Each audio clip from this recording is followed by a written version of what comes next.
All right. Watch now. And see, and it's muted now because I'm looking for it. It's muted, but when I don't look for it, it's not muted, and then we hear our echo. It happened There you 3 go. weeks in a row. Wow. Anyway, so okay, I'm up now and ready, and we're streaming, Okay. so I can Ready? moderate chat while we go. Okay, count in 3, 2, 1. Welcome to Nintendo Dads episode 296, recorded today, September 10th, 2020. On tonight's episode, we discuss the surprise announcement of Hyrule Warriors Age of Calamity. Physical rewards are coming back to My Nintendo, sort of.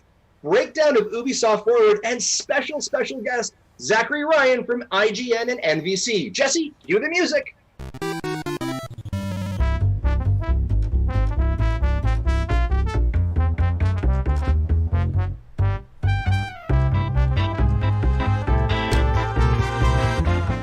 Hey, what's up, everybody? It's Marty here, and you're listening to Nintendo Dads. It's September the 10th, 2020, and man, do we have a show for you tonight. It's episode 296, and joining me on the show tonight, let's just go around the horn and introduce everybody. Justin Masson, how are you doing tonight, buddy? Man, I am doing great today. It's been a blissful week of Nintendo news, which I am excited about, and I have got a fella here whose mustache is supreme that I'm always excited to speak to, Mr. Zachary. I'm almost embarrassed I shaved mine a couple months ago.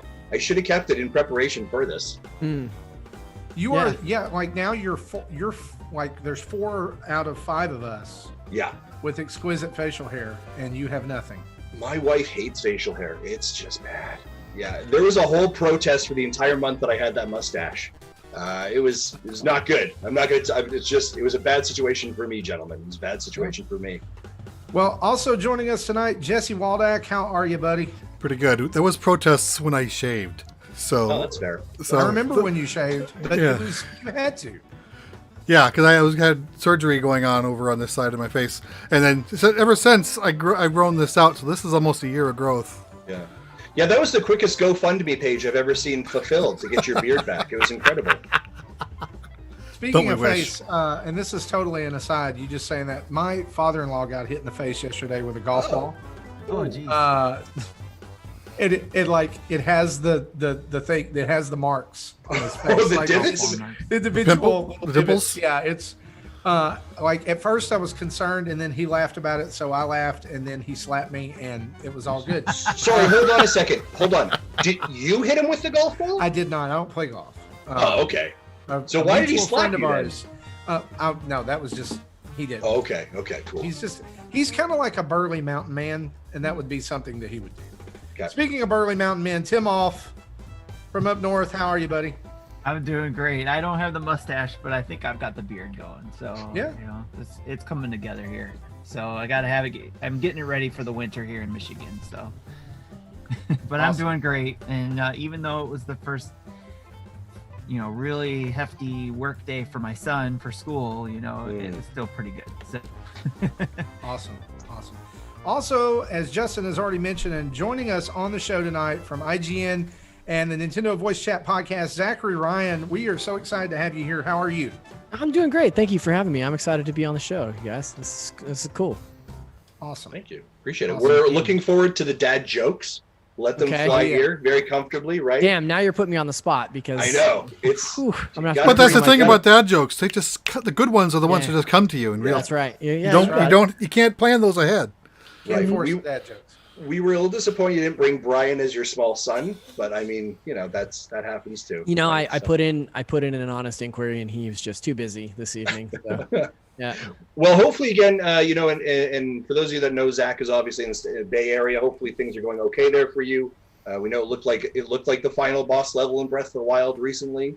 So hopefully that gets better for you. We were talking about it a little bit before the show starts, but San Francisco has the distinct pleasure of being in the middle of like 4 different mega fires happening right now. So the whole city the last few days has been really smoky, and yesterday was like a really weird apocalypse looking orange sun, all day. Like it was wild. But yeah, we're doing all right now. Or at least a little bit better. Yeah. Until the next apocalypse happens. Yeah, seriously. Right. Yeah. Until like the next thing that 2020 brings out. Yeah. What's Just rolling October? them out. check October off on your bingo card. Mhm. I actually have a theory as why all this is happening, and it comes up later in a question for Zachary. Okay. Oh, okay. Well, there you go. Well, guys, we've got we call that foreshadowing. I know, right? Stay tuned for the entire 90-minute episode to find out why. We've got a ton to talk about tonight, so why don't we just go ahead and jump straight into the news, shall we? Do it.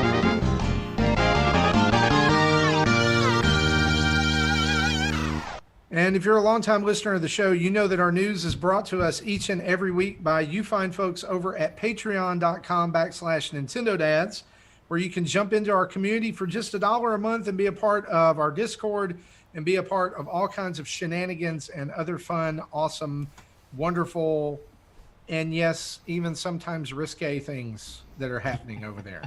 And so we want to welcome our brand newest patrons of the show, Eston Huff and Joe. We want to thank you guys for jumping in over there on patreon.com/Nintendo Dads. You can join them as well. Just head over to that website and you can see all of our tiers and all of our information, and just do it. We won't drag it out. Just go.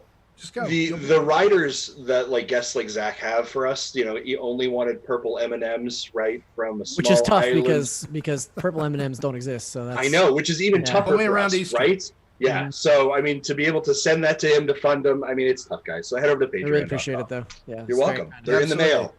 Well, guys, this week has brought us just a big load of news, and I'm gonna say this: the last couple of weeks, as far as Nintendo news, has just been positively uplifting. It's been great. We've had the Mario 35th. We've had this announcement this week of Age of Calamity, Hyrule Warriors, and just off topic here. Even this week, I don't know if you guys saw this. 2020 gave us the return of Rick Moranis to acting. Oh, I That's saw right. that. Yes. Yep. Did you guys see that? He's in a commercial with Ryan Reynolds. It's hilarious. Right, that's Canadian. You're Wonderful. welcome. Only Ryan Reynolds can pull that off. But anyway, it was just this week, there's bad news, but there's some good stuff too. And we want to just get right into that. Nintendo lately has just been dropping stuff. We know that, it's just like, hey, it's here. And so this week we got our first look at the prequel to The Legend of Zelda Breath of the Wild, called Hyrule Warriors Age of Calamity. It was announced via a tweet, a YouTube video, and a press release. It is a prequel to Breath of the Wild 100 years before, that's basically going to show all of your favorite characters from Breath of the Wild dying horrible deaths. Yeah, You're so going to have to play that. Actually, let me rewind that. 3 lovable characters from Breath of the Wild, and Rivali also dies. ooh, Wow. Which Shots I will fired. enjoy that moment because Shots he fired. is a jerk. We're going to get more info on this on September 26th, but we know for sure right now it releases on November 20th. Pre-order is now available. And they did mention during the video that the sequel to Breath of the Wild is still in development, saying we will have to wait just a little bit longer for that. Yeah. Can we talk a little bit about how that video went down? Because Absolutely. Nintendo America, Nintendo official Twitter accounts tweet out this video of Aonuma, and he starts by saying, we know that fans have been looking forward to information about Breath of the Wild 2 for a very long time. And anyway, here's Hyrule Warriors. Yeah. It was classic bait and switch, right? Yeah. it's like he's taking lessons from Sakurai. Absolutely. Yeah, It's kind of a exactly. troll moment. Zach, how does this game land with you? Are you excited about this? And maybe a better question would be, did you enjoy Hyrule Warriors? Yeah. And are you looking forward to Age of Calamity? Well, you've caught me at sort of an interesting moment here, because we talked a lot about Hyrule Warriors on this week's episode of Nintendo Voice Chat at IGN, and I've just recently, that episode posted today, and I just recently looked at the comments section on our YouTube channel there, and people are pissed that we are not very into this game.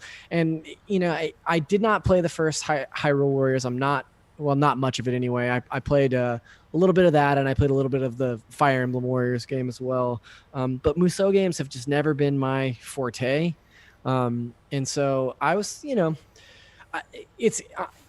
I'm 50-50 on this game. I don't care really about the Musou aspect of it, but I really like the idea that it's revisiting the world from Breath of the Wild. And I think it's really, really cool that they're working in such close collaboration with Nintendo to tell more of that story. So that part I think is very cool. And I'll probably play it just to see those cinematics, those cutscenes, things like that. But yeah, I would say my reception of this news was pretty lukewarm. Yeah. I'm actually very much with you on that as well, Zach. The Hyrule or the Warrior series does not fancy me at all. Like I don't. Yeah. No desire. But the moment I found it was back in Breath of the Wild's lore and area, that piqued my interest. Because again, I want to know those pieces. I want to know that story there, get more depth there. But I'm more afraid that what I'm going to be is just disappointed that it's not what I want it to be. Right, which is ultimately I just want I want to be able to say this is completely open world, right? I can go explore. I want it to be Breath of the Wild, but it's not. Like it's Breath of the Wild in a very constricted box probably, and I think for me that's something that I'm a little bit kind of to your maybe point lukewarm on it as well. Yeah, I think that you bring up a great point there that maybe people aren't considering is that a lot of Hyrule Warriors, the original games missions were very point A to point B. Right? Like it's go here, fight 17 billion moblins, and then fight this Goma, and you're done. And you get a cutscene. And so you're taking a game that was such a revolutionary thing, turned Zelda on its head, all those different things, had this huge open world that people still talk about 3 years later, and you're basically putting it on rails. Almost. Well, I don't think it'll be as strict as the first game because, the first game was pretty much the first Musou hybrid game outside of the Dynasty Warriors. So they're learning things. I've played Dragon Quest Heroes 1, not 2, and they did mix up the formula a little bit, and I heard Strikers is completely different. I'm looking forward for that to come out. So this can go either way. Yeah, I'm looking forward to really playing excited. I'm looking forward to it because it is different from Breath of the Wild, and it'll be different and give us a break, and we won't get tired of playing the same formula as when we get ready to play for the second one when that comes out. Yeah. I'm okay for it to be not a Zelda game, but I also don't want it to be a Dynasty Warriors game either. Right. Like the first one was kind of I'm wanting to see them go away from that and do something new. For me, I love hack and slash games. So this is both.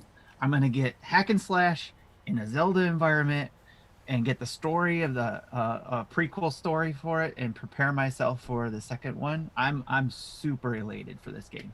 Oh, right on. That's very cool. So for me, like I'm with you, Zach. Like I want the 100-year story. Like that's the main number one reason I'm buying this game. As somebody who owned Hyrule Warriors on Switch and Wii U, I didn't go into all the maps and all the quests and all the things. Like I just beat it and unlocked all the characters. Didn't even really finish it on Switch. I played it for the story, not necessarily. I played it for the story on Switch. We got it as a review copy, and I messed around with it as much as I could before something else came down the line. But the other reason I really want to play this, and I like, it looks amazing. Mm-hmm. It's gorgeous. Mm-hmm. And I think that we were getting a few flashes of actual in-game footage, like gameplay during that, and it looked like it held up pretty well. And I just, as somebody who really loved the whole Breath of the Wild art style, I think it's just fantastic. The speculation that I've seen online is that a lot of people were very surprised that this was the prequel. Because I didn't know, I guess I didn't realize this was a very popular line of thinking, but there were quite a few people I saw posting, even in the Nintendo voice chat group on Facebook, that they thought that the Breath of the Wild 2 or Breath of the Wild sequel was actually going to be a prequel. Okay. See, I never got that, so I'm not sure where that came from. Either. Zach, what do you think of, a couple of things I'd like to pick your brain about. What is this September 26th, right? Why are we coming back like on a Saturday? To have a chat about it, like what's going on there? Tokyo Game Show. There it is. Thank you. Yeah. Okay, That makes more Okay. sense now. Mhm. I was like, Saturday seems like such an odd date, doesn't Yeah, it? that's I don't know the exact dates off the top of my head for TGS, but I'd be willing to bet that that's right in the middle of Tokyo Okay. Game Show. Also, is this enough for Nintendo's holiday game to be this? Well, so Tokyo Game Show is the 23rd through the 27th. Yeah. So yeah, that's probably why it's dropping on the 26th. I don't know. Sure. I don't know because I honestly, I'll tell you the truth. Like, I'm pretty surprised by the amount of people on Twitter and in the Facebook forums, etc., like that loved the first Hyrule Warriors. Like, I didn't realize that this was like a bigger deal than, you know. I had a thought blast for the 3DS one. I thought. Yeah, see, I thought it was just like so super niche that it just totally flew underneath my. Yeah, I played the Wii U radar. version. I didn't get 3DS or the Switch version. Yeah. See, I even forgot there were 3 different versions of it. Like, that's right. I forgot that it came to 3DS too. But wasn't the port like really bad? Wasn't it like a pretty bad port? Yeah, it was. It was. Yeah, I didn't have anything to compare it to, so Yeah. See, Sure. for the prior to 3DS. this, I had speculated that Pokemon Snap may be this year's, holiday game. I don't think that's big enough either, though. Like, But in a year of COVID and in Sure. a year of delays, I guess like my thinking on this is I don't think this would be such a big deal. I still think people would lose their mind because it's Breath of the Wild. mhm. But I don't think that this would be such a big deal if this was a normal Nintendo year. This would just be another release. Mhm. But now it's like it's gone from like, hey, it's important because it's got Breath of the Wild to it's really, really important that we put this out this year so that we don't have a gap in our schedule. Yeah, I mean, I don't know. I feel like Nintendo's not afraid to have a first party gap. I think, looking back at the Wii and the Wii U eras, like so far between first party releases, I don't think that, they're really afraid of having that gap. I'm actually pretty impressed with the amount of first party offerings that Switch has seen in the 3 years since its launch. Animal Crossing alone has outsold 3 or 4 other games Totally. if it was a normal year. Yeah. But to answer the original question, like, I still, despite the fact that people are coming out of the woodwork as champions of the Hyrule Warriors sequel, like, I still don't think it's big enough to be Nintendo's sort of flagship holiday release. I think that's reserved specifically for a Zelda, Mario, Smash. Pokemon, Smash, Metroid, something like that. Yeah. Yeah. And then the other question before we move on, I think, to our next topic here is the statement of Breath of the Wild is still in development, right? Mhm. You led that, you led that off, and we're like, nope, little switcheroo here. What are you thinking for, like, what's your thought on when that thing's going to show up? I think that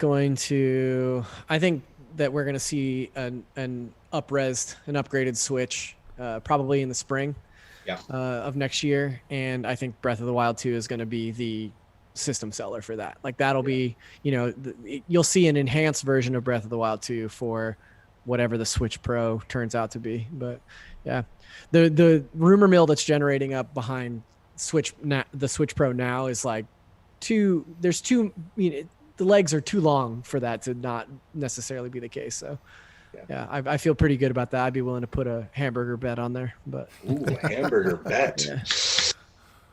You're speaking dad language now, right? Hamburgers all in. I learned from the best. The hamburger bet actually comes from Ryan McCaffrey. So Oh, okay. Nice. Start talking hamburgers and That's right. we get serious. The people in my work like to wager other people's paychecks, so I think the hamburgers are a little bit easier to swallow. We're not going to go there. So it'll be funny if the people who are doing that is the HR team who's paying out the paychecks, right? I will wager Timothy's bet to Zach. Yeah, nice. Also in the news this week, Nintendo seems to be bringing physical rewards back to My Nintendo.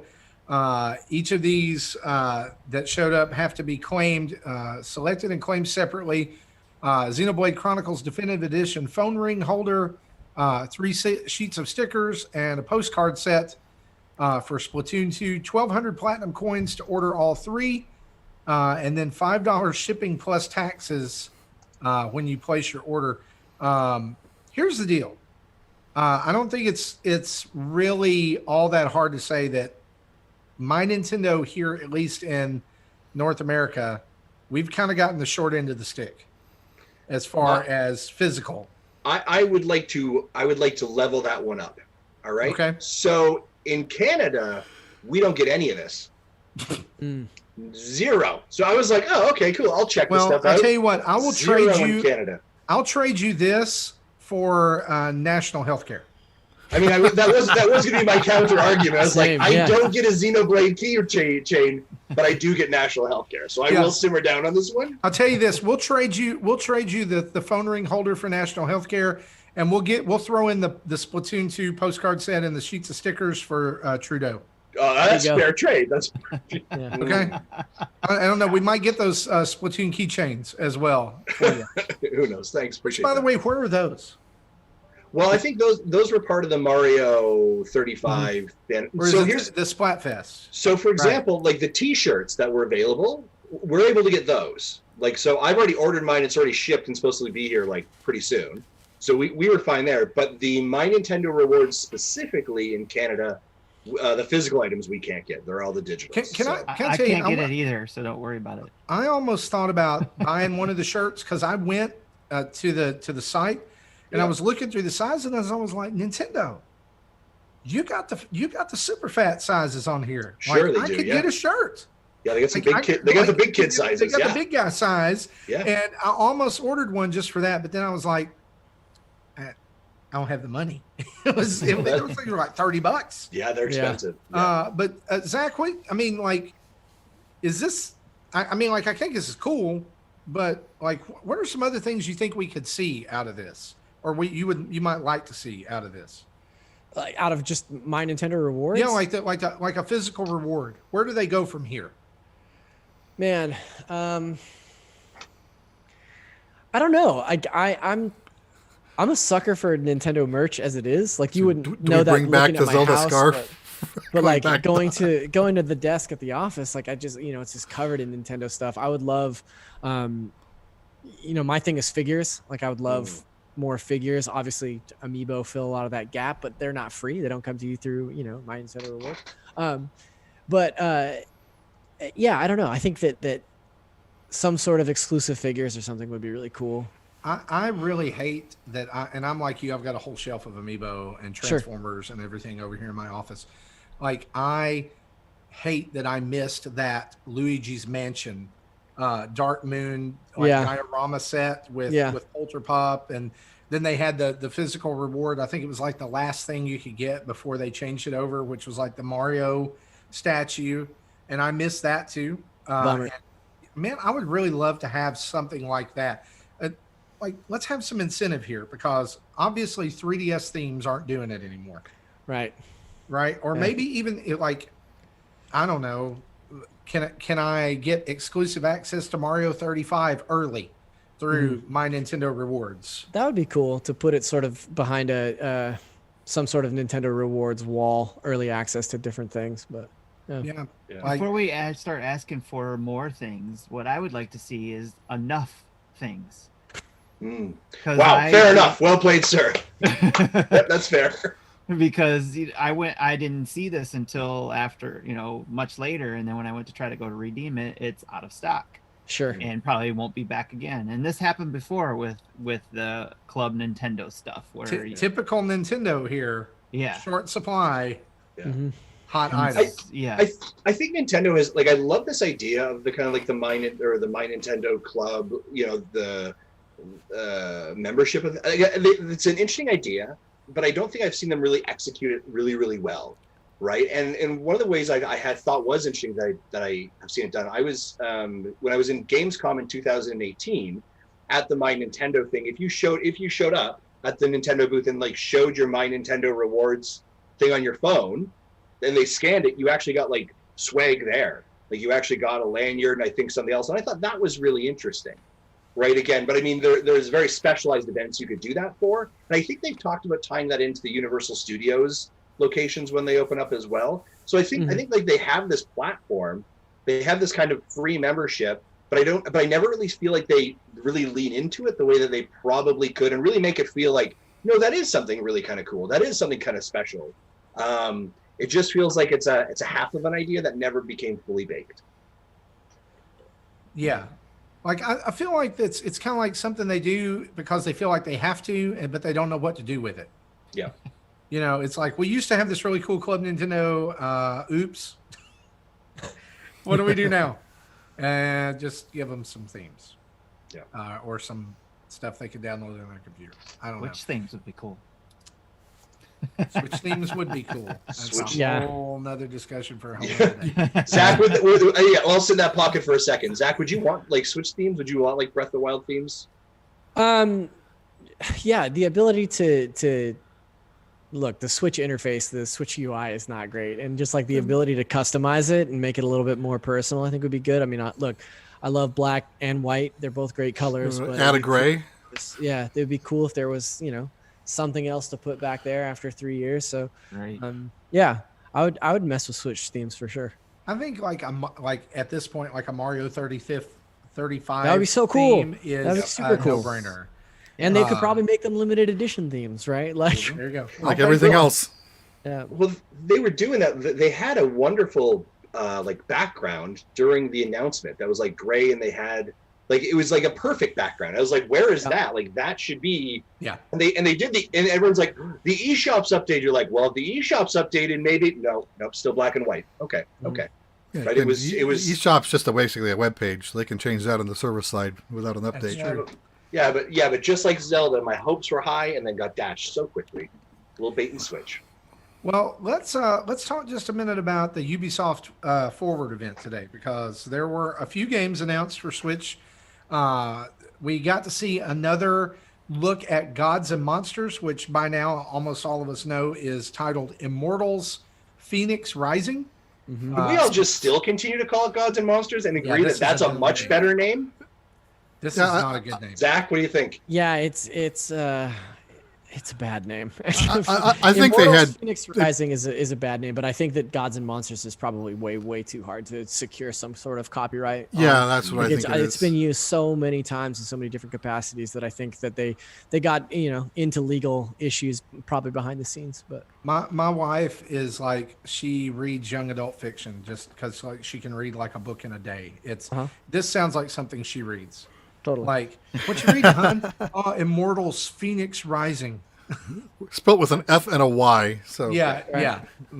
I don't like I thought this looked great. yeah, this game looks like it. Yeah, this game looks like it kicks It's a ass. great yeah. trailer. Yeah, I was originally going to put down some money on Hyrule Warriors for November. Nope, those funds are getting allocated to early December. So this is coming to Switch at the same day and date, correct? December 3rd, 2020. Yes, December 3rd, 2020. I love that. I love it when a company will actually get behind a game and be like, yeah, it's coming out for Switch same day. Let's just stop right Right. there. As of right now, Yeah. it is scheduled for that. Doom There's no Eternal reason said the now. same thing at first Yeah, when that yeah. announced.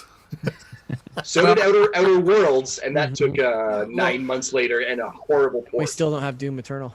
Yeah, And we thank still don't have you. Doom Eternal, and No More Heroes got delayed this week too. So, Halloween for Doom Eternal. Oh, get out of here. yes, Sam prediction. Also shown off during this, and we may need to delve into this one just a little bit more. Prince of Persia: Sands of Time remake was shown off and not mentioned for the Switch, but according to the website, it is coming to the Switch January 21st for most systems. So Yeah. erase what we just said about Gods and Monsters or Immortals. It's coming to Switch later. Later, yeah. Yeah, later. That's always that's later. that's a weird. Zach, what do you think of Prince of Persia? I think Sands of Time is one of the best 3D platformers ever made. Like that game, I played it a dozen times when I was a kid, and I played it on my GameCube actually. But I'm excited to see them revisit that series. I like that they're kind of keeping it in the back of their mind maybe. But this trailer didn't really do much for me. I didn't think it looked great, just visually. But like I said, the platforming in that game is second to none. So I'll probably check it out just because I really loved that game as a kid. This is a game that I missed somehow back. Oh, really? then. Yeah. And like, I know that it has a super passionate fan base, like, especially like you're saying, being an incredible platformer. I'm gonna have to check it out if and when it does come to the Switch. I'll Which, be I mean, interested to see if it holds up, how it holds up. You know, like it. Yeah. Yeah. Yeah, I played the original on PS2. I plan on getting this on Switch when it comes out. And also, speaking of revisiting, I love this. Oh my! Like I can't like this enough. Yeah, I saw your Scott tweet when you Pilgrim- found out. Scott Pilgrim versus the World, the game, is coming to Switch, holiday 2020 with all the DLC. How many of y'all have played this game? I played it a little bit. I didn't finish it, but I did buy it on PS3. I don't care. There's like lore around it, right? Of like it being my pulled, gosh. like because the internet seemed to collectively lose their mind on Oh yeah. this. Well, let's put it this way. I read the books, so Here's why. The comic series is amazing. I love the movie, but this game is like a spiritual rebirth of River City Ransom, and it has an absolutely amazing soundtrack. Plus, it's 4-player, which lends itself so well to couch co-op. Like this is so right for the Switch, and I love this game. I think one of the reasons that people are so excited about it was digital only back when. I think maybe it did get a physical disc release at some point, but like for a long time it was. I think it was very limited. Yeah, very limited. It was digital only, and then like that generation of consoles went away, and it went away. Yeah, the game got delisted. You could not get it anymore. Yeah, it was unavailable. Yeah, for a long time. So for this to come back is a huge thing. I love that I love that I'm gonna be able to play this on the Switch. Yes. It is a riot. It's so much fun. It's hard as balls. Like it's so difficult. Like even on easy settings, it is not a joke. But that's probably why I didn't play it as much. You need it's definitely play it with people, right? Yes. Like I mean, you can beat it by yourself if you're really good, but yeah, that's why I didn't get far in it because back then my kids were only 6, 7, 8 years old. So but now they're older. They probably would get. Yeah, I know, Marty. You mentioned couch co-op. Kid appropriate couch co-op. In a way, I would say. I mean, I think that there's like. I don't know that I would let my kids watch the movie right now. Okay. But it would probably like when Jesse said like as they get older would probably do that. The young kids not because of content, but it's because of they would give up after 5 minutes. Yeah. Sure. Okay. Yeah. I mean, probably be something that we'll fiddle around with as as a family or whatever, just like we do Death Squared and stuff like Boomerang Food and stuff like that. But Zach, play with friends. Zach, what are your thoughts on this one? On what? I'm sorry. What's your thoughts on Scott Pilgrim? That game kicks ass. I echo everything Marty said. It's a super difficult brawler, but has such a killer soundtrack. I was pretty excited to see this make a return too because it's been unavailable for so long, and I think there was some legality issues. I should say I worked for Ubisoft for 6 months, but I didn't know anything about any sort of Scott Pilgrim re-release. So, but yeah, I believe that I heard before that time that there was some kind of legality thing around why it had to go away. It was the license expired. That's according to the Google machine. There it is. Yeah. Well, the Google machine. So yeah, always right. So they've resecured that license then. Yeah. Well, Brian O'Malley, I think is the guy who wrote the book. He tweeted about a month ago. He's like, "I've been in contact with Ubisoft." Oh, okay. That was that. That's cool. And so, like, everybody was flipping out about that, and they didn't think it was coming so soon. Like, I thought it would be like 2021 if it happened at all. And probably they'd been working on it already. Fair enough. And then, who knows? I think I mentioned it a few months ago, but there's a board game coming out in October. It's it's like $100, but I'm picking it up and I'll the name of that is it Scott Pilgrim's Precious Little Board Game? I don't remember. I think that's what it is. That's really good. But when I get it, I'll probably I may do a video of a playthrough on it and show it to you. Because I need to see that. I'm not gonna pay $100 for it. I wanted to maybe ask you just before we head off of this, Zach, on a day like this, kind of putting on the IGN hat there, what does a day like Ubisoft Forward look like for IGN? Like because obviously there's a lot of announcements, a lot of information goes through. You want to be on the edge of that, and we had a little bit of chat during the pre-show here, but like, what is, because this just as a enthusiast site, is a busy day for us. But I'm sure as a professional team, there's a lot that goes on there. Are you able to provide some insight to that, or is that? Yeah. So we get we get the word from Ubisoft, just like, hey, we're planning a live stream event on this date. It'll run from these times, and basically at this point, we've taken our typical E3 approach to these kind of events where we have separate teams that cover different aspects of, these sort of events. So we have a clip outs team that is monitoring the stream and clipping out trailers and then sending those over to our direct video and syndication teams, who are handling all of our publication info and getting those published on the website and YouTube. And then of course we have our news team, who are spinning news stories out as stuff hits, going back through and fact checking everything. And then typically what happens, a day or so after these kind of events is like, we'll have a meeting where we get together with our features team and take a look at the games that came out, the information that we got, and say like, is there any sort of evergreen feature or look back, look forward kind of thing that we want to take a look at to put into production for any of the games that were announced or any of the news that happened. So yeah, just kind of as a quick overview, that's typically how these kind of go. And we've got it down to like a well-oiled machine at this point. So yeah. Wow. Do you find you still get like a level, and I guess maybe it's a little bit of diving into some questions here, but like, do you find that you still get a little excited at events like this? Oh yeah, totally. Yeah, absolutely. I think that anytime a developer that size, like Ubisoft size or Sony or Microsoft, has something to show off, there's going to be something cool to see, right? And I think that sort of level of excitement doesn't go away no matter how many times you do it, you know. So yeah. And then I guess the kind of follow-up question to that is like, what are you thinking of all these kind of short, like the Ubisoft forward kind of like almost Nintendo Direct-esque kind of developer? Like, what do you think of this from a communications perspective, from an industry perspective? What's your stance on that? Honestly, I'm pretty surprised that it took this long for people to adopt this sort of event, right? Like, Nintendo's been doing it for so long and really established a tone and a feel and a delivery method that obviously worked for them.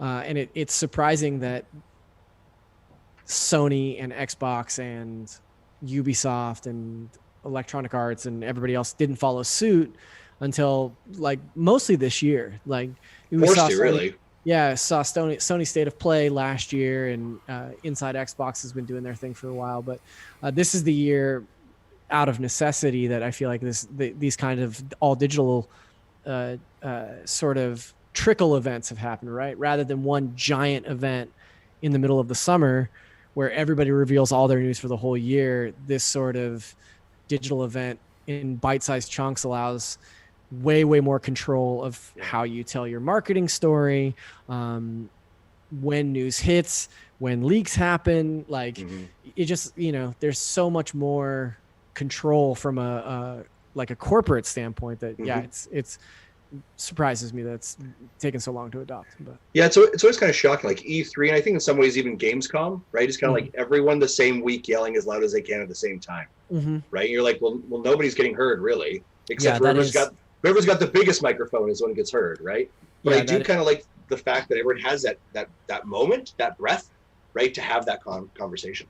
Yeah, and I sometimes wonder, how much those companies are talking to each other to be like, well, we're going to go in June. Do you guys want to go in July? What are you going to go? You're going to go in August? Okay, well, we're going to go this week in August. And then, maybe it's not at all, but I like to think that they're all like chatting. I like to think everyone's like on a conference call looking at Jeff Keighley's like summer, like big calendar thing that he has. And it's like, all right, so what are you circling? Well, I'm taking this one, That's definitely not true, because no, for sure not. Every media outlet, including Keighley, we all did our summer stuff all at the same exact time. And people want to have that same level of news and excitement around E3 this year, and so Yeah, it didn't really matter if you were going in early June or if you were going in late July. Like, it was all part of the same giant, exhausting 3-month news cycle. So I'd normally take E3 week off of work anyway, just so I can do at-home coverage. And I was actually planning on going this year, but this year with nothing came out E3 week, and things started coming out the week after. I'm like, well, I'm full-time working again. I can't cover this right now. Yeah. They were very inconsiderate not to ask if you had the week off or not. Right. So that being said, like you said, like Ubisoft will be like, hey, we're having a thing, and they kind of give you a heads up.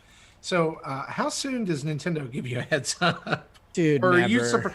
Are you surprised just like us? Do you wake up at 6 a.m. too and be like, oh, surprise, that was there?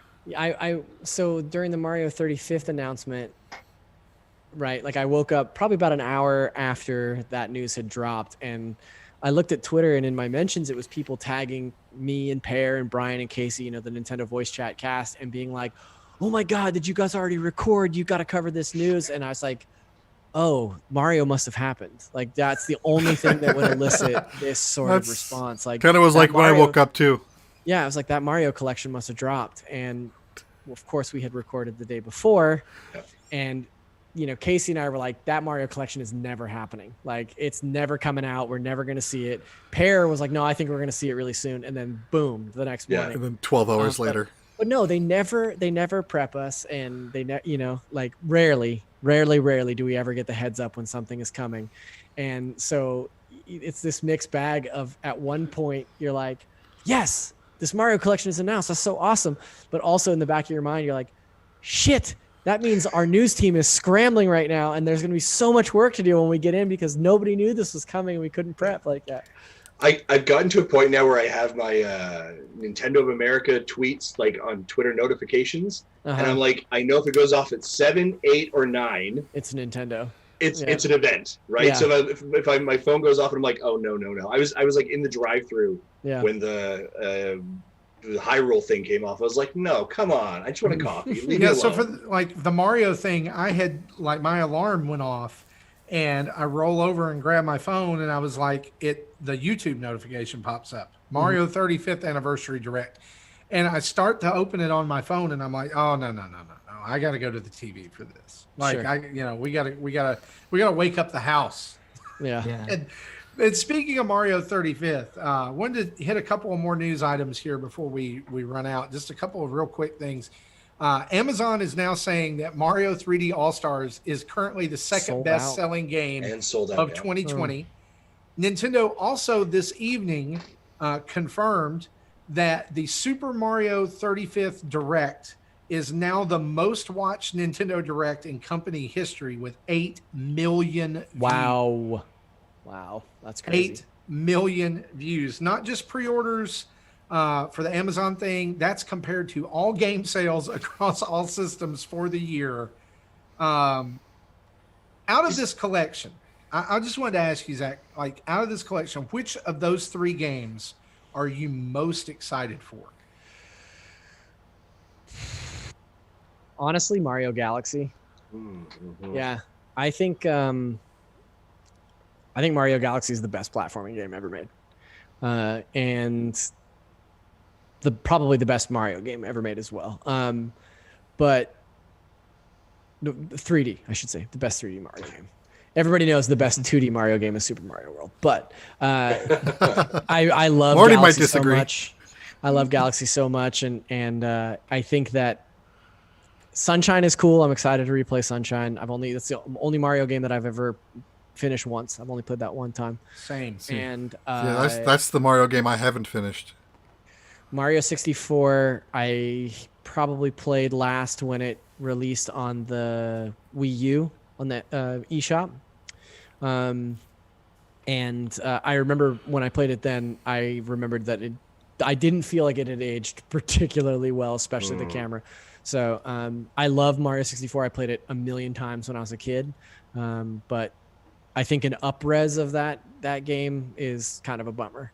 I wish that there was some more tweaking and effort put into it. Yeah, I was hoping for more more newer models, not just same models with new textures. I think all of us saw this Still from could be a chance. from Odyssey and Yes. thought like that was immediately like, oh shit, they're gonna remake Mario 64. Mhm. And Mhm. so yeah, it's There's kind still of a chance. That's why maybe. it could be limited. that could be, but Who knows? I think And it's I- limited because they're gonna take it off the Or- market as 3 and then charge $25 for each Throwback one. Galaxy. That's what I'm Yeah. saying. Too. Yep. Well, That's here's exactly what we said. here's my comment is the last show was asked, someone said, Justin, why would they say limited? And Marty, you answered your question with Amazon has sold out, Mhm. right? Oh yeah. That is exactly why. The moment you say limited, right? We talked about limited creates scarcity, creates fear, increases a desire to buy, right? Yeah. So even if you were like, sure, look it, I don't need Oh, really? Oh, okay. It's only good until March? Yeah, I'm going to get that one, right? Now, for And those of you And who so are we're seeing listening- that. Those of you who are listening are still looking for physical copies. Amazon so far, as of the time of this recording, is the only one that's sold out. That's right. As far as I know, Walmart, Target, Best Buy still have it in stock. You can still go there and buy it.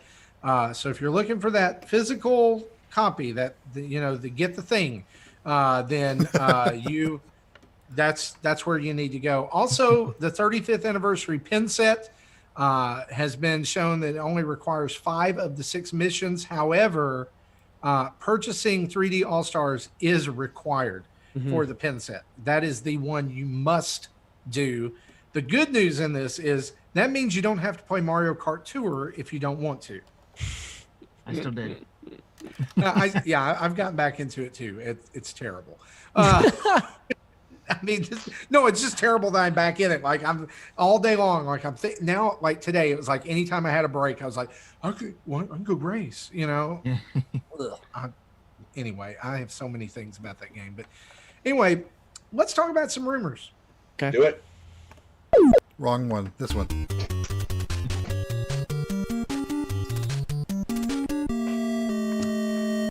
Honestly, nearly 300 episodes. Really? Come on, my man. Yeah, really. I mean, just The push two the button. buttons were adjacent at least. All right, adjacent. So Zach, here's what we're gonna do, man. We're gonna Okay. let you pick our rumor to talk about. All right, because we've got 2. Probably you've seen both of these this week, but whichever one just stirs you up more, that's the one we want to talk about. Oh, we're Uh, definitely going to go with the 4K Switch rumors. Okay, good. definitely. All right, I don't. so who cares about Joy-Con? Because I'm going to be straight honest. We were very ill prepared for that one. If you chose that one, it'd be like scrambling. just to find since, the link. since you said Honestly, it, though, the only reason why the Joy-Con's in the notes is because that happened before the 4K Switch stuff. yeah, Right. right. That's Talk fair. happened. That's fair. Why would you want why would you want a single Joy-Con with no rails and light. probably no IR? I don't know. Well, Anyway. Pear was actually talking about it on the show this week, and he made a good point of like the no rail Joy-Con means that they'll probably introduce one that is like a little closer to what the Joy-Con look like with the accessory on the top, the buttons Yeah, on the top, so that it's a little bigger and it makes for a more ergonomic Joy-Con. I think that's at least some sort of rationale behind it. I don't think that they would just put out a Joy-Con that's the same form factor, just sans rail. But Yeah. So let's talk these 4K rumors. All right. Yeah, So okay, let's do it. Apparently this week, according to Bloomberg, Nintendo has been telling developers to prepare their games for 4K.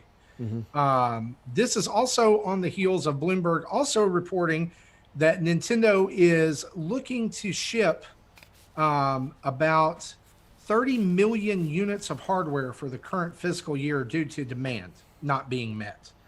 In other words, they know the demand's there. They've not been able to meet it, so they're adjusting their forecast.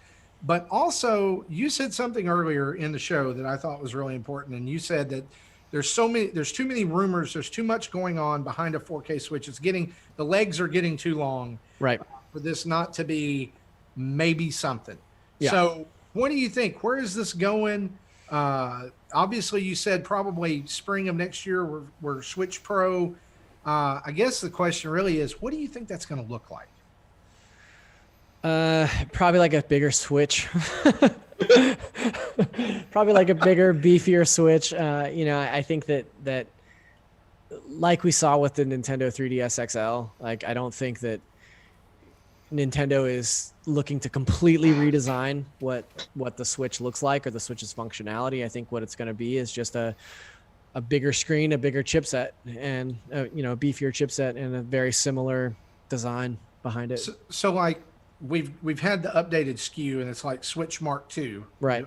Better battery life, Better battery life, yeah. A little bit of a brighter screen, that type of thing. So this will be Switch Mark III. Okay. Yeah. Do you envision them keeping the same form size and everything, Zach? Like, I know you said bigger, but like, because one of the things that I think of is like the Joy-Con height is set.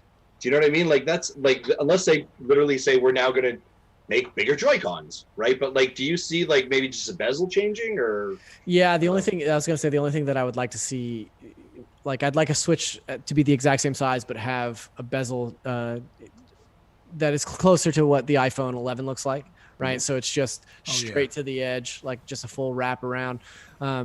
That's maybe a little more dangerous as an appliance, as a handheld, but I think it would just look so slick. And dropping on the side may not cause much damage now, but exactly. With the bezel, it might, Right. One of the things that we've kind of talked about before is the possibility that, Switch started out and it was hybrid. It was home and on the go. And then with the Switch Lite, they picked one and it was on the go. What is the possibility that this, in your mind, that maybe this could be just a home upgrade, that it's like Switch Home or Switch like a box? I hadn't considered that they would go back to like a traditional console that you just play on your TV, but I don't think that they would, because they've basically sunset the 3DS at this point, and Nintendo needs to be in the handheld market. Like, that's where they've always outshined just literally everybody. So I don't think that they would give up that functionality for whatever their 4K offering would be. Do you? I find it odd, and maybe this is where I'm wrong. And I'm not a pixel counter, right? Me neither. Yeah. I'm not looking at Digitally Foundry. I'm like, I don't really know what's going on, and I feel like I'm getting too old. Anyways, my eyes aren't that great, right? Yeah. So, like, for me, when they say 4K, it doesn't really seem to matter. And the other thing that I've always had the impression is that doesn't seem like something that really matters to Nintendo traditionally. Do you know what I mean? Like, they stepped away from the arms race, so to say, the technology arms race for a while. So this 4K component, ever since they were the elephant in the room with the N64. Yeah. So this kind of 4K rumor, kind of like it and maybe it's part of just the bigger rumor, right? But like that one thing focusing in on, to me, it just feels like that's a bit weird for Nintendo. And I'd love to hear what your thoughts are on that. Yeah, I mean, as much as I love the idea of a 4K Breath of the Wild, I think you're right. I don't think that Nintendo is necessarily thinking that 4K is imperative to their first-party strategy, but it is a huge boon to all their third-party partners, right? Like, the ability to go out and say, hey, you can put 4K assets on our platform now, means that they can have way, way more third-party games come to Switch without having to compromise or dedicate resources to create a Switch version of that. Yeah. And I think that's the interesting part, right? Because as we know, as Xbox and Sony step forward in this generation, that gap between the Switch and where Nintendo is gets bigger, right? And so currently that idea of porting something over becomes, that gap is harder, right? For a developer. They're like, well, we're just going to move on, right? And I think this is that half step Nintendo's making, to be able to say, if we introduce the Switch Pro, whatever we want to call it, we can still kind of play in that space, right? We can take Xbox One games. We can take maybe something that's running over there on Xbox One or XS, whatever it is now, right? The next generation, we can still compete in that space. And I think that's why this, to me, feels like I do definitely think the Switch Pro is there. And I think, to maybe your point, I hadn't thought of that before, that 4K allows them to be in that conversation a little bit longer as well. Totally. Yeah. Thing I'd be worried about, and I've mentioned before when we talked about Xbox Series X and PS5, is storage, because 4K textures takes a lot more space. A lot of these games are 150 gig now. Well, on the other systems. When we talked about this before as well, we talked about not necessarily having to be 4K graphics in the game itself. It's more of NVIDIA's chips being able to do AI upscaling, which is what they've done in the past. So maybe that's what they're trying to prepare people for, is just to say, hey, we'll have this capability. So. Yeah, my other concern is battery life in a portable unit, right? Right. obviously right now I mostly play my Switch at home because it's illegal to go outside. But you know, in the days when I did travel, battery life was important to me, and the idea of what my PlayStation 4 sounds like when it's running a 4K game is like that is going to chew through a battery in about 45 minutes. Yeah. Like, Yeah. So I wonder how they're going to be able to. I mean, I'm playing take Avengers right now on the PS4, and I heard it's like, crazy. Yeah, it sounds like the helicarrier is taking off in my living room as I play. Well, that game 3D sound. That game specifically was designed for next gen consoles. Oh, I think sure. they dumbed it down for PlayStation 4. So absolutely. Yeah, I've heard and that. I don't even have a Pro. Like I just have the original. You have the original one, yeah. 4, and it chugs. Yeah. And God of War did the same thing. But you know what I think is interesting about this, and I don't know that how much stock I put into this. Justin, what you said about 4K, I think this brings up a good point. There was a rumor floating around this month that Disney is moving away from 4K DVD releases. And so I know that's not Nintendo per se, but it's interesting that if that is true, how important really is 4K moving forward? You know, if you've got a big company like that saying, not been. Well, is that been more of too a problem profitable with for the us. players? But again, I think when you look at, and we've seen Xbox do that this week, right? When they're showing their specs, 4K's on there. Like that's important. That's a selling point, right? That's the the best. But do they the support strongest... 4K media, like a 4K Ultra? I don't know if they do or not. I think it's interesting that you mentioned battery life. I think that's the biggest issue they have to overcome. Yeah, for sure. For the future, if they're looking at playing games like whatever. I mean, like obviously, I think it's interesting. We mentioned Hyrule earlier on in the show, and that's still not come to Switch. But there's not been any reason like, hey, this is why.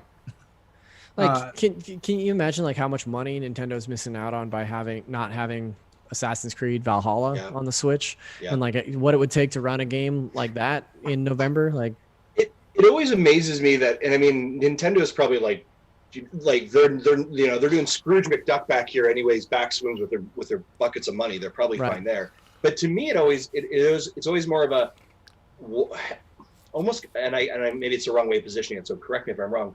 Why isn't Ubisoft trying to get it on the Switch?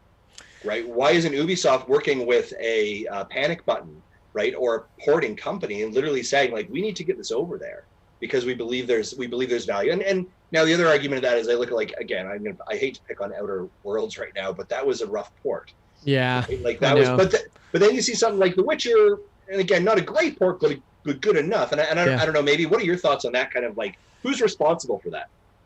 Well, I think it like I said, I think it all comes down to resource allocation. Like, I think you look at what you could possibly stand to make from selling units versus what it would cost to develop, or put a team on dumbing down something for a Switch port.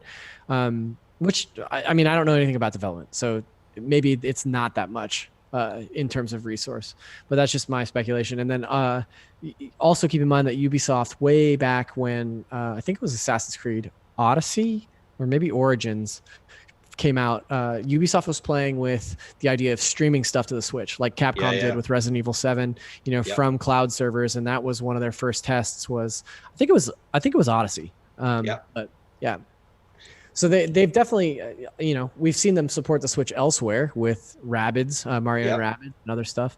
But maybe it's just not worth it for them to put their like biggest and best on Switch yet. Yeah, and that's even something like as I watch the Ubi event, right? Like, and I am only a Nintendo owner. I don't own any other consoles. So I'm that's my only thing. So when I go into an event like this, like I'm like, I know that probably 75% of this is not me. But I'm really hoping every once in a while, right, when they're like, oh, and one more thing, we're excited to announce, and I'm like, yes, they're like, it's going to Google Stadia. And I was like, no, right? There's that. So it's you just kind of realize that I think eventually that it's things come and things don't come, and I think that's a challenge. But I always think to the point, like, great example, EA with Apex Legends coming to Switch. Right. EA realized we are losing money, right? We've got a huge install base on the Go platform. We see Fortnite's making That's bank what I was over going to there. say. Yeah, I was going to say, Right? look at We how need big to- Fortnite is on Switch. We need to get that over here as soon as possible because guess what? It's going to rain dollars, right? Mhm. Dollar bills. And I think that's going to be critical for them. So it's always interesting seeing what companies kind of take that risk.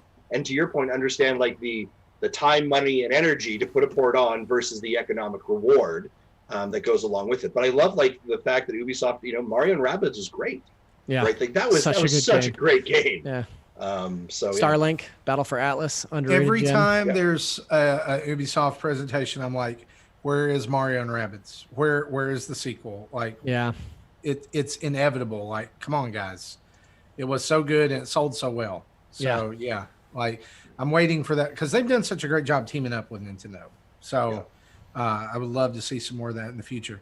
Well, guys, let's talk a little bit about what we've been playing. do it.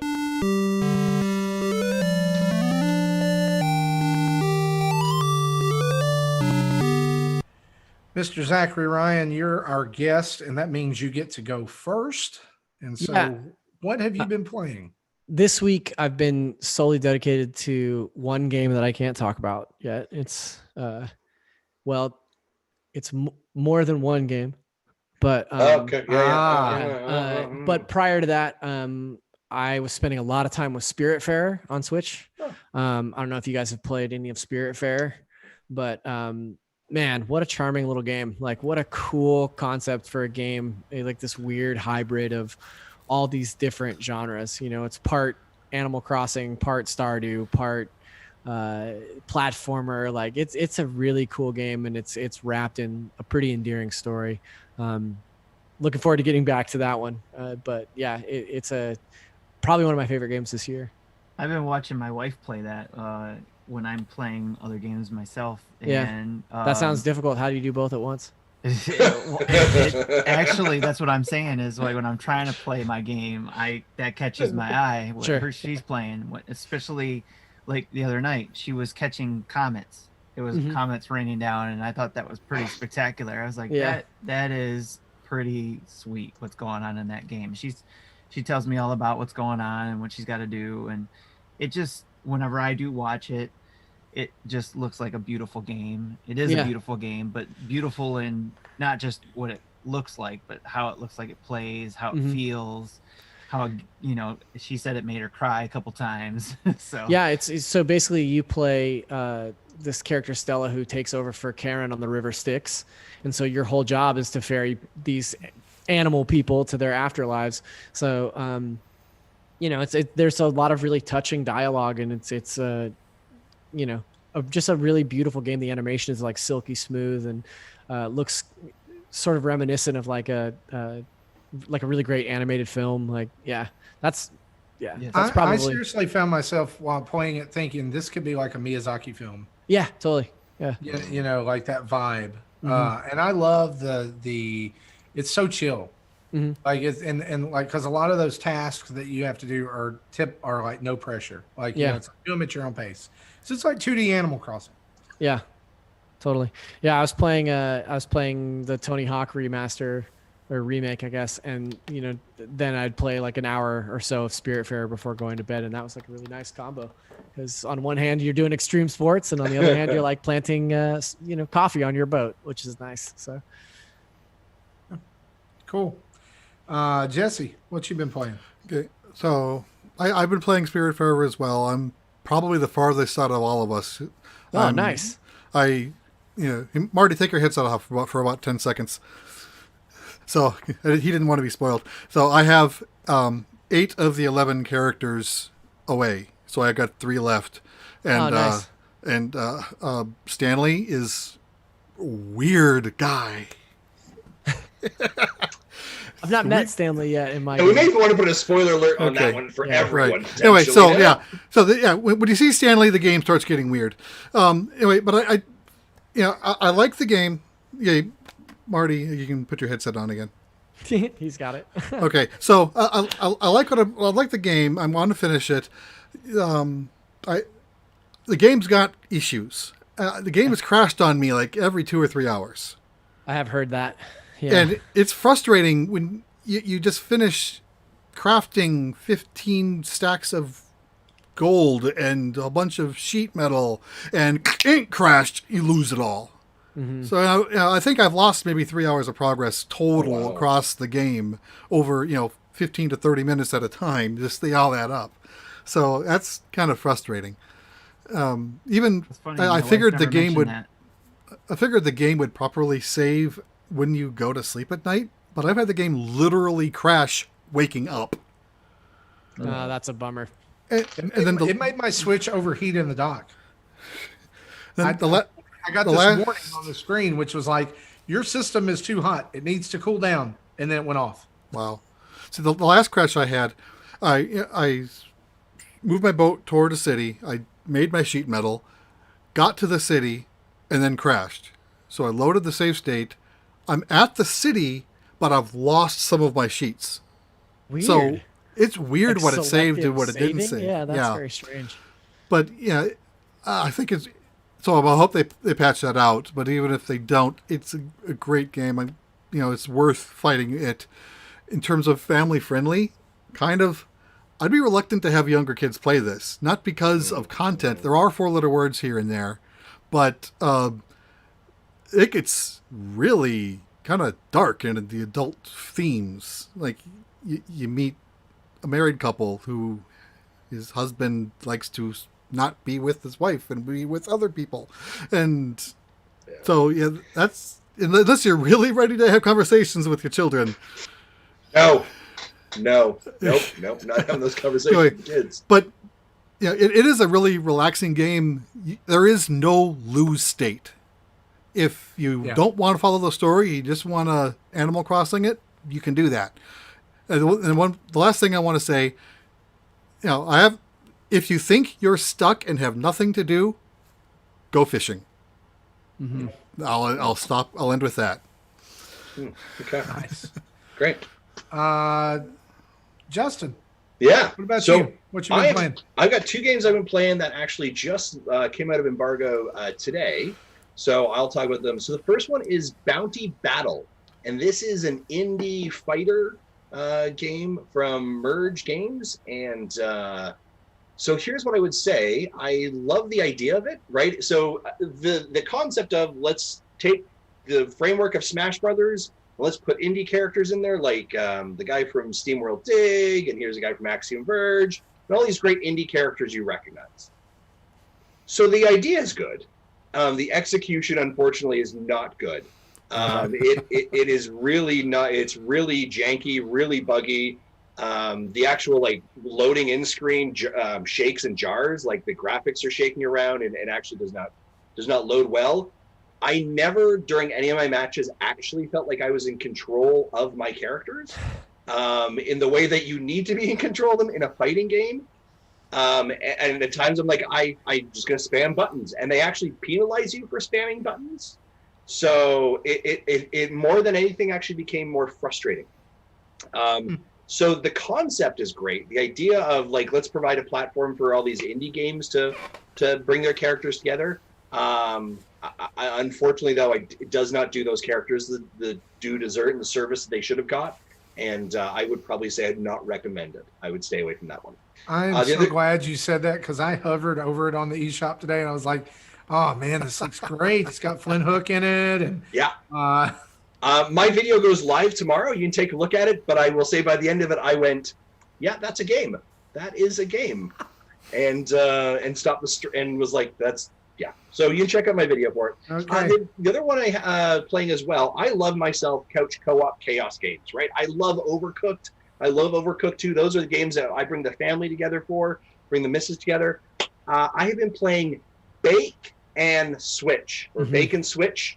And I will say that this, I was playing it, so released today. We were playing it early last week for a bit, and my wife and I were really struggling with it. And for those of you that don't know, my wife and I really don't really struggle with these games. Our Valentine's Day a couple years ago was literally, oh look, the Overcooked 2 DLC came out. We're downloading that and drinking whiskey and playing, and that's a great comfort, and that's a wonderful night for us.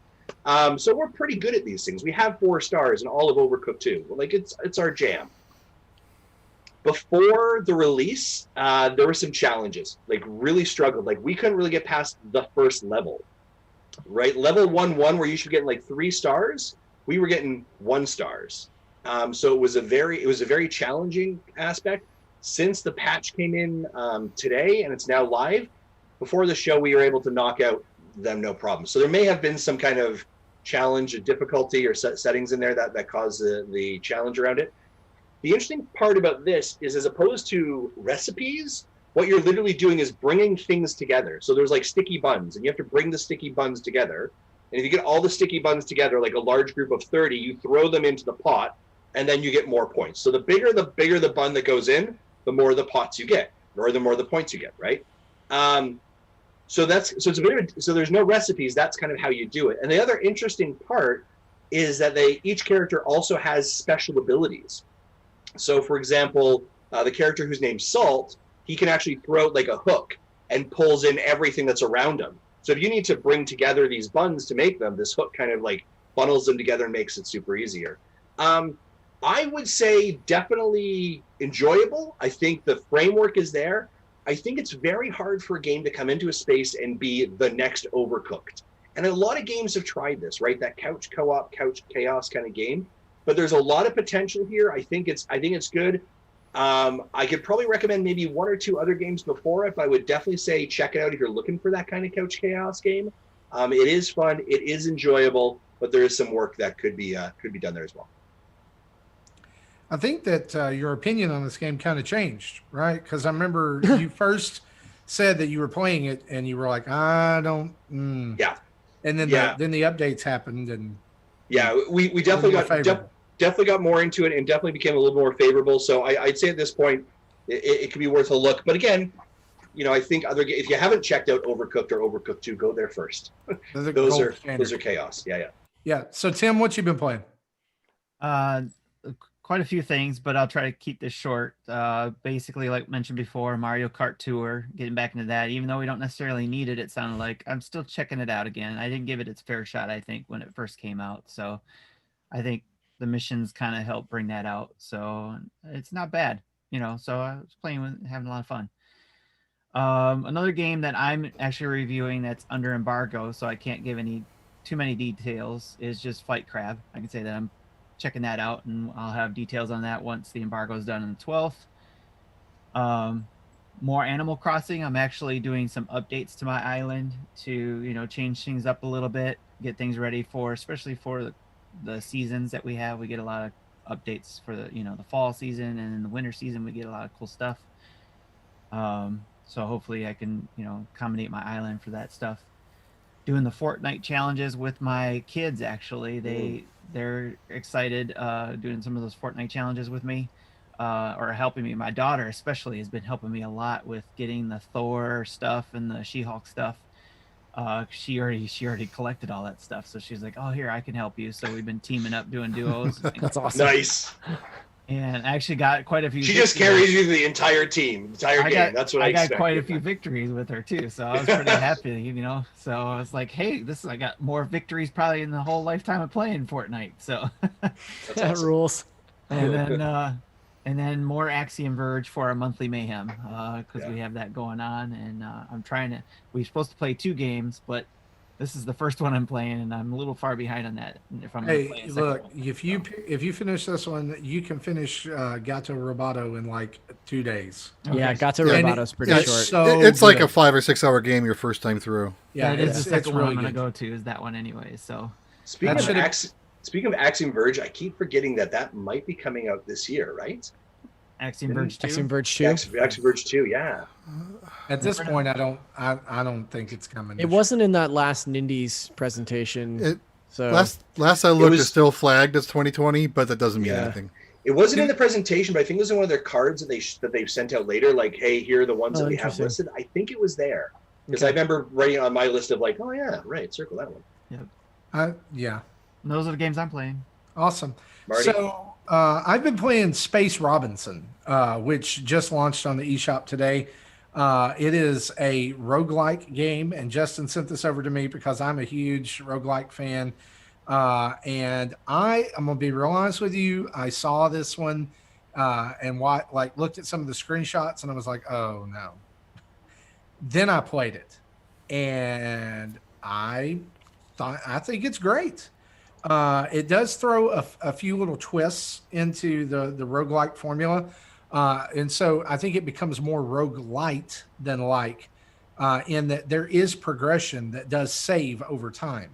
So the story is you're dropped on this island when your ship crashes and you are trying to find people and get off the island, but you have it does this really neat tutorial at the beginning where like your ship crashes and it teaches you how to like do the basic things, and then you get to your base.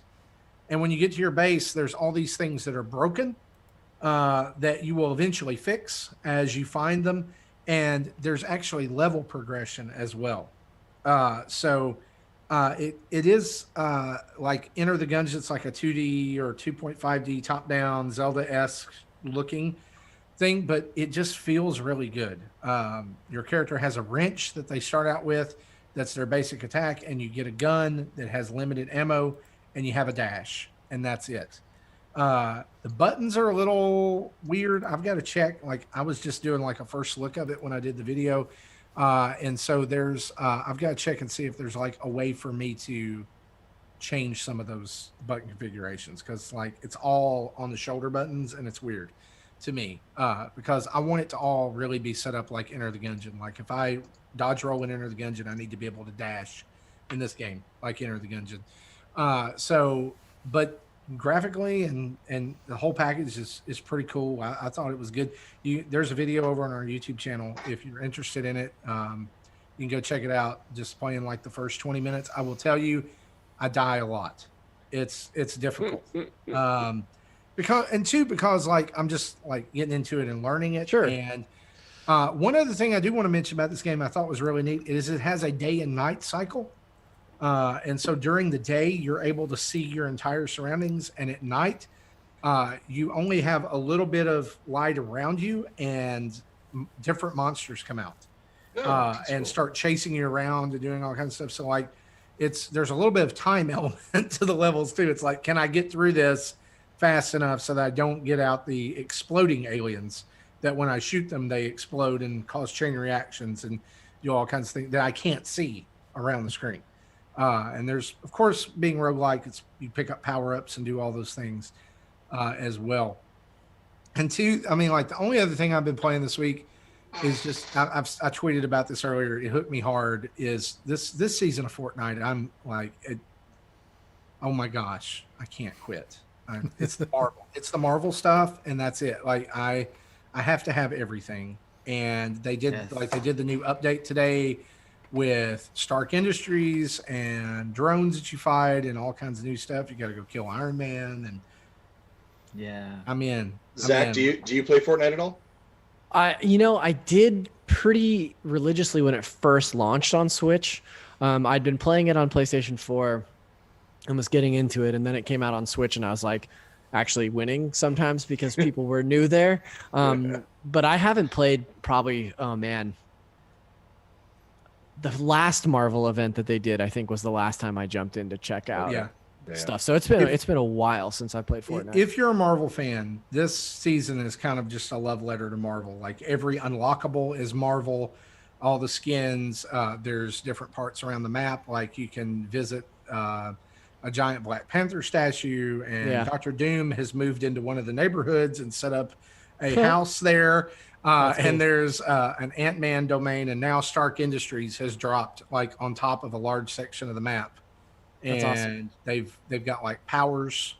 Like if you kill Dr. Doom, you get his gauntlets, and they're unlimited, and it's crazy. That's super cool. I love it. Yeah, I'm continually amazed by what Fortnite is able to do. Like what Epic is able to pull off in that game is absolutely insane. My son is really into this game, so right now that is like our connection point. Sure. That's all he wants to talk about anyway as a 13-year-old. So he's he's 10 levels ahead of me right now, and he thinks that's just great because he's like, I'm beating Dad, And so now he's like Tim's daughter. He tells me everything. Sure. Like, oh, you go here to get Groot, and Yeah, she showed me the Wolverine claws too, where I find those. So Yeah. I get those kind of updates from my daughters about Animal Crossing. That's what I get from them. They're like, hey, Dad, I listened to a podcast. Did you know this, this, and this? And I was like, oh, wow. And she listens to an Animal Crossing podcast. Yeah, Dad's Crossing, our Animal Crossing podcast. She actually listens to that. They also, interestingly enough, just as a side note, actually went into my Nook miles and bankrupted me. They apparently went out and spent 25,000 of my Nook miles. Bummer. They were like, Dad, you're too slow. You don't hoarding need these. Yeah, don't need it. We need them. For the there's greater good. A bit of an odd conversation. I was like, what did you do with this money that I had? My Nook miles. So sure, look, they had fun. That's the important thing. Well, guys, that's what we've been playing. Let's turn on the community spotlight and spotlight Mr. Zach Ryan here for a few minutes. Oh, all right.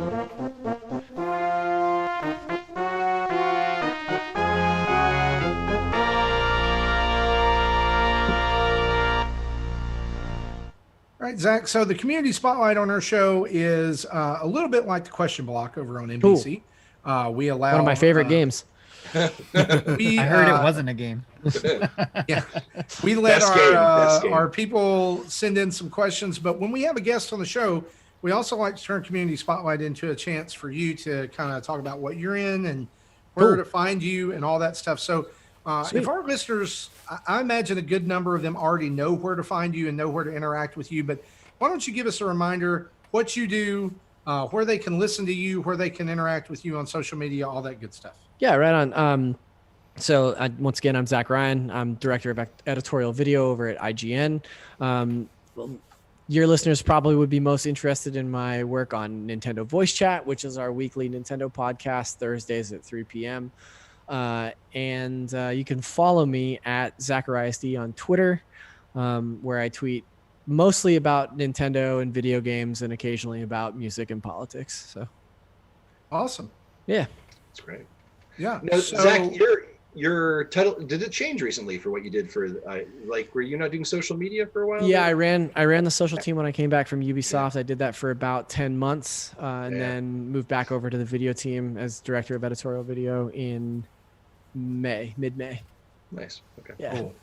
Mm-hmm. Well, we have some questions for you, and then we also have some questions for all of us and for individuals from our community. So let's just get right into this. We'll do them rapid fire here. So for you, Zach, have you ever seen someone else beat a game that you wanted to play, and now you have no interest in playing it because you watched them beat it, whether on purpose or not? That's very specific. I don't think I've ever seen somebody finish a game that discouraged me from playing it. Like I've definitely watched, my friends the one that comes to mind is I saw somebody finish like the very ending to the first God of War, but I was still interested in playing that game. So yeah. Gotcha. Okay. Off the top of your head, what are the top 3 to 5 games that represent the style of gaming that you're into today? Okay. The style of gaming that I'm into today. So if I was to pick recent games that sort of reflect like my broader interests, Breath of the Wild is probably my number 1 favorite game of all time. So I'll put that in there. Bloodborne.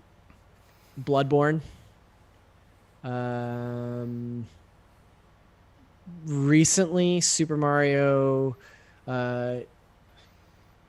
Galaxy. That game still absolutely rips. I love that game. Can't sing that game's praises enough. And probably Castlevania Symphony of the Night. I play that game at least once a year. I think it's a perfect game. So, is that would you call that one like a comfort food for you? I think we all have comfort food games. Yeah, for me, it's that one. At this point, it's Breath of the Wild. I've played through that game 6 times or more. Wow. And then I used to play Wind Waker over and over and over again. Persona 4 Golden was another one that I played like a bunch of times. I just constantly have a file of that game going. So yeah. Awesome. Mm-hmm. Is there a game you played you regret not finishing? Oh God, so many. Holy cow. I mean, there are so many games. Right? There are so many games that I've gotten so deep into and been like, man, I really love this, and then have bounced off of it for one reason or another. A recent example is Paper Mario. Like I really, really loved Origami King and was having such a fun time playing it and like playing it obsessively. And then a few things came out that I had to play for work stuff and I got further and further away from it. And now to like the idea of going back to it is a little bit daunting because it's been, you know, probably over a month that I've played it. And I know that I should finish that game. I got to go back to it, but kind of as a follow-up question to that, Zach, and maybe like, how do you, I don't know, the word wrestle keeps coming in my mind, but like, how do you level those things out? Thank you, Jesse. I appreciate that. How do you level those things out in your mind? Because that's something that I think that we are sometimes struggle with as well. Because as enthusiasts, right, we'll have games that we'll pick up that we're enjoying, but then codes hit our in basket, right, and then you're off to create content, to get ready. You never really feel like you're finishing something or finishing the thing that you're on. How do you deal with that, or do you? Yeah, I think it's just about kind of coming to terms with the idea that you can play something for an extended period of time and come back to it, right? Yeah. Like it definitely took me 2 full years to finish The Witcher 3. Like I played that game off and on for almost 2 full years before I got to the end of it. And that ending was just as rewarding as it was if I would have stormed through it. Now, are there games that I pick up and I'm like, okay, I'm going to play this top to bottom and not look back? Yeah, for sure. Yeah. I thought, and that's funny that you mentioned the Origami King because that was that game for me. Yeah. I was quarantined with COVID during that time and there's nothing else to do. Right. So I finished the Origami King in 7 days. Yeah. It's just like it got its hooks in me. I would definitely encourage you to go back and finish it because it is. Yeah, I really want it's to. rewarding. Yeah, I think I had the finished game all the done stuff. in less than 2 weeks for myself too. Yeah. Yeah, I finished all the stuff in the desert, so I'm pretty sure I'm about halfway through. So Yeah. Tim, you had a question for Zach. Yes, goes back to what I was talking about earlier in the show when we started it, and what could possibly have led to our things that happened in 2020. And that is, why did you stop the rabbit posts, Zachary? Have you considered that as being the reason why we have all these horrors in 2020? Yeah, that's not a bad call.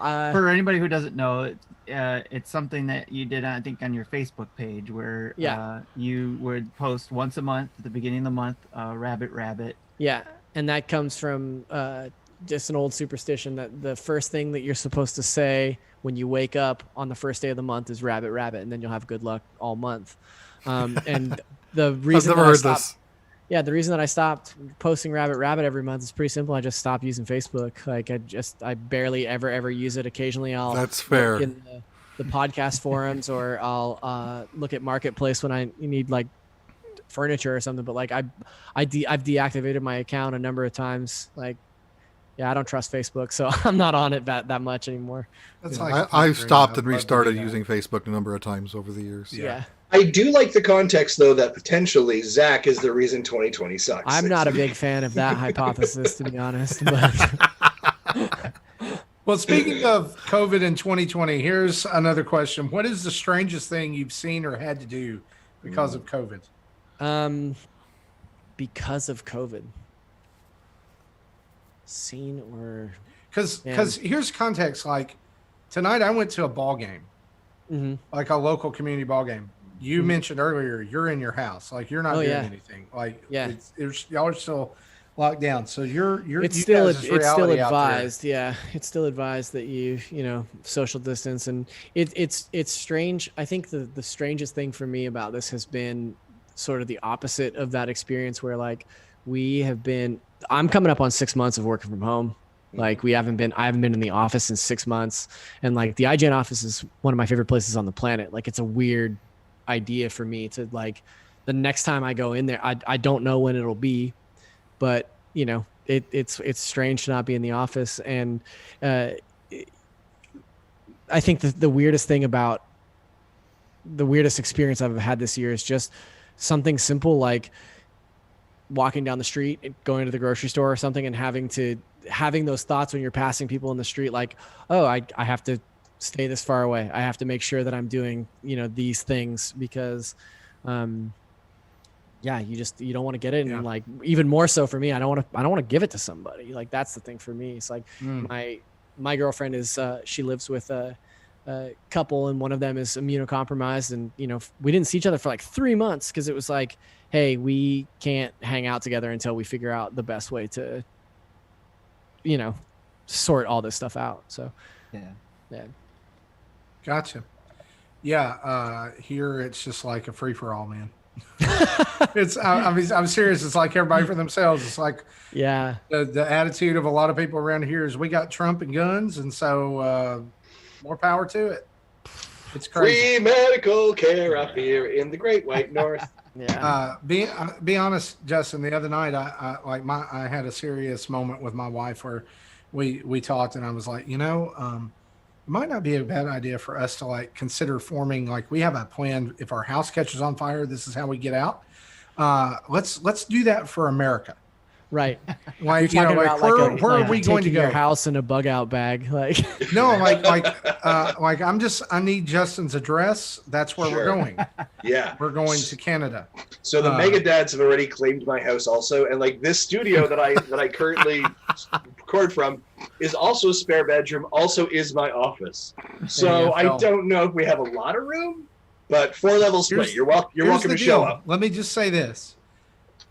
I'm a Nintendo dad and not a Mega Dad. Oh, there you go. So I feel like that I get first dibs. Also, my wife is thinking about getting us a hot tub just before the winter kicks off. So we may want to have a conversation about how can you pitch in to help my hot tub situation? That's what I need to know. I can help pay. There you go. I like it. There you Your go. currency's better than our dollar. That's right. So anyway, here's a couple of questions from our community. Zach, this one's directed at you. And here's what it says. Well, I think everything in this section is towards Zach. That's correct. Yeah, they were like, we don't really care about the other people, but let's just talk to Zach. This is from Jesus. He says, I don't want to stir the pot, but I've always enjoyed you on NVC. I was so sad when you had to leave the show to work with Ubisoft, but glad you were moving on, but not away from the gaming industry. I was ecstatic when you made it back to NVC. All that to say, when Jose left, I knew that there would be a vacancy in host duties for the show.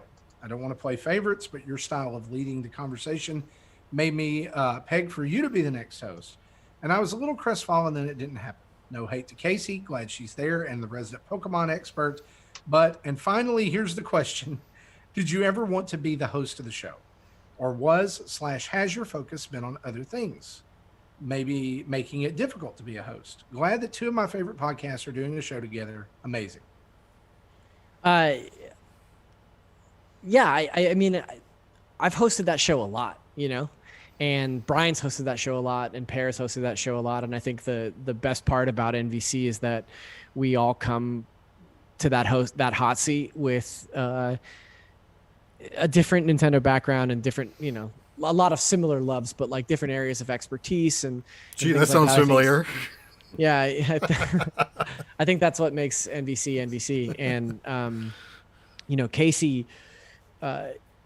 When we were sort of in this interim between Jose and then Philip, and then there was this time between him and when Casey took over that we were all kind of taking turns hosting, and I think we all just sort of recognized like Casey's doing a kick-ass job on the weeks that she's hosting, and she really wanted to do it. Like she wanted to lead the show, and it's hard for somebody like. At the time, I was at a senior level. I'm at a director level now, but at the time I was at a senior level, and it's hard to dedicate the time that you need to plan a show like NVC, because you guys know what I'm talking about. Like you need hours to really get in there and make sure that all the news is prepped and all the B-roll is prepped and everything is ready to rock and roll. And so when she said that she wanted to do it, all of us sort of unanimously were like, yeah, Casey's the best choice for this. So. Awesome. John asks, I know you're a longtime fan of the Zelda series, so I ask you this. When Nintendo releases another 2D Zelda, would you rather have a remake of your choosing with a new art style or a brand new adventure? No, brand new adventure. Okay. Yeah. Brand new adventure. All right. For sure. Yeah. Like So I loved Link Between Worlds, and I liked Link's Awakening enough, but like I would take Absolutely. the former over the latter for sure. Okay. Yeah. Awesome. Like I sit with you on that too. Like I love going back to the Link, whatever. I'm sorry. Link Between I Worlds. just had a brain fart. That's Link all right. Between Worlds. I like going back to that world from A Link to the Past. Mm-hmm. And I love Link's Awakening. It's probably top 3 Zelda games for me. So At some point, I'd like to see a remake of Adventure of Link, but I'd want to see a new 2D first. Mm-hmm. yeah. So if you could get a remake, what kind of art style you think? Well, it's funny. We just mentioned Adventure of Link, which is a Zelda game that I didn't finish until probably like a couple of years ago. And I really like Adventure of Link, but I know it's sort of derided. I think that it would be cool to get a remake of Adventure of Link, but make it in like a Nintendo 64 style, like a sort of de-resed, like very blocky, Kind of Ocarina of Time-ish. Yeah, sort of like that. Like even more so than that, though. Like make it look like the original like Ocarina of Time test footage. So it's like a little silly looking. Like I think that'd be really cool. They'd never do it. Nobody would ever buy that, but I think that would be neat. Awesome. My pipe dream for 2D Zelda is Paper Zelda. Like, Yeah, that'd be cool. Yeah. like just there's a video out there where somebody has made that just as for fun project, and it looks amazing. That's really cool. Like do all the paper Nintendo. That's fine. Antonio asks this, and it's funny you mentioned Tony Hawk earlier and Spiritfarer kind of in the same breath. That's what his question's about. He says Tony Hawk Pro Skater 1 and 2 were huge influences on me as an early teenager, not just as a gamer, but as an angsty kid who wanted positive disruption. I owned the original on the 64, its sequel on the PS2, and burned the soundtracks of both titles more time than I'd like to admit. So when it was announced, I got all the feels. Finally, this past weekend, I got to boot it up, and as soon as I heard the opening drums and guitar of Superman, I was transported to a place that wasn't 2020, and it felt like a big hug from one of the animals in Spiritfarer. It amazed me how the sounds of the game pulled me through time and immediately gave me the ability to manual grind and airwalk over the gap. What an amazing remaster, am I right? My main question to you is this. How have game soundtracks impacted your tastes in games or life in general? And do you see any reason why the Tony Hawk Pro Skater remake can't make its way to the Switch?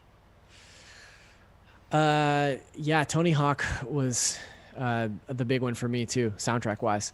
It happened at a time when I was just starting to discover punk rock as it was, and also around a time that I was just starting to get into skateboarding.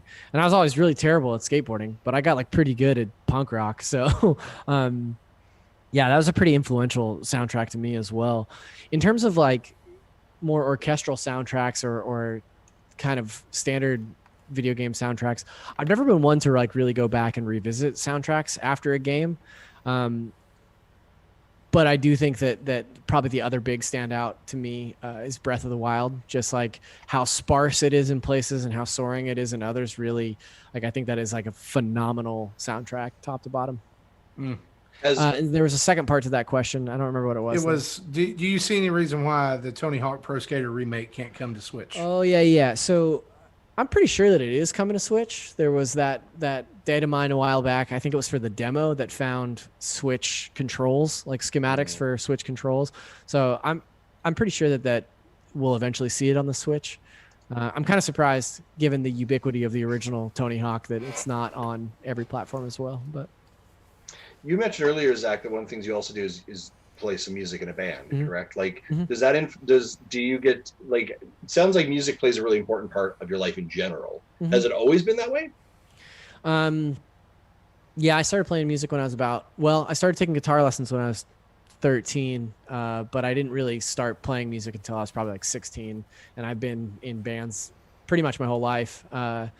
And I've toured internationally. I've played festivals and stuff. But more recently, I've just done like local gigs with a local guy, and that's just as fun. So yeah, music has always been like a pretty big deal for me. And I guess there's a follow-up question to that a little bit is like, how does, obviously, you talked about COVID, being quarantined, right? We're going to call it the performer's itch, right? Dude, how it is sucks that, so much. Yeah. How's that? I was Sucks going to so say, how are you, like, do you just like sit there in your living room and just jam as much or I guess maybe a studio or something small? I don't know. Well, so I play bass, and like it's the worst instrument to jam with. Sure. Like nobody wants, like it's But yeah, this year it's such a bummer because I'd taken a couple years off of playing music, and I wasn't in a band for a couple of years just because I was just too busy with work. And last year, I made it a point, like, okay, before the end of the year, I want to be in a band again. I want to start playing music again. Like, I want to make the time to do this. And I had picked up with this old group that I played with, my buddy Luke. He's a solo artist, Luke Sweeney, and I toured with him before I started working at IGN, and he just so happened to need a bass player, and I knew half the songs already, so I started playing with him again. And we did a couple of like short West Coast tours early in the year that went really well, and then we had booked a bunch of shows with a couple of like opening for a couple of bigger bands in in California, and like a couple other shows. And all that stuff went away, and I'm so bummed that I don't get to play like any music this year. Yeah. So yeah. Have you ever had a desire to kind of let those two worlds combined in some way, of like doing a soundtrack or being part of a never part of a soundtrack for no never. Like, That's never crossed my mind yet. Oh sure, never. Like, have you ever heard of the band Descendants of Erdrick? No. No, they're a band in Texas who does video game covers type of like in like a rock style. Cool. Yeah, they're really good. I first heard them when I was at E3 9 years ago, and every once in a while I'll try to find like something they've recorded and just listen to it. I'm like, okay, I remember that. That's cool. That's cool. Yeah, there's a band out here called the Proto Men that do something similar. They're like I have seen them bands, in concert. Yeah, they're cool. Good. I've seen them Pretty and good. stuff. Different events.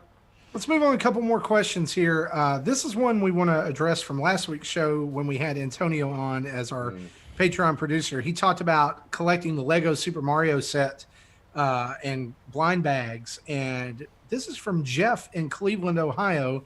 And he wants to know, how can I get in touch with the Community Spotlight gentleman, because he has some duplicates he wants to trade. Yeah, Marty, I've already put them in touch. Actually, I got them. That connected. is fantastic. I think that's really cool that our community is trying to help each other out. That's super cool.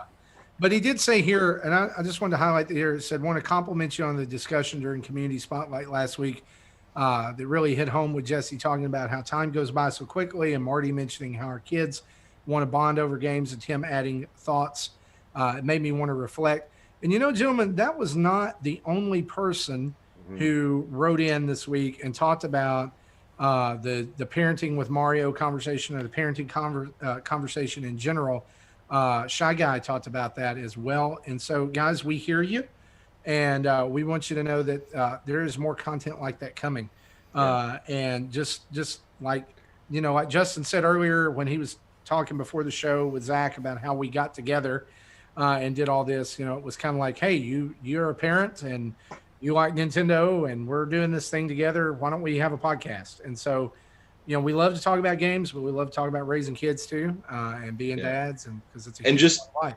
And just awesome. Thank you guys so much for that feedback. That as the point was, it was received. A lot of people sent that message saying that conversation really kind of hit with them home, and very connected. So thank you. And we get the luxury in the show of sometimes having amazing conversations about video games and Nintendo stuff, like we are with Zach today. And there's other times we really get to sit in that pocket and really have some kind of deep-hearted, kind of coming together moments to talk about the struggles as parents and as fathers and the world that we kind of live in nowadays. So thank you for being part of that community sports set as well. So we're going to round out the show with this last question from Michael Mancher. And I love this because we started out by talking about Hyrule Warriors. He asks us this, hey dads, what other Nintendo IP would you want to get a Warriors style game? Can I say Tetris? Tetris Warriors.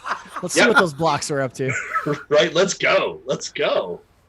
Okay, that's really you Tetris 99. Tetris. That's what that is. Tetris 99. You can say Tetris. That's fine. Anybody else want to weigh in on this one? I don't know. All the games I can think of, they've already done.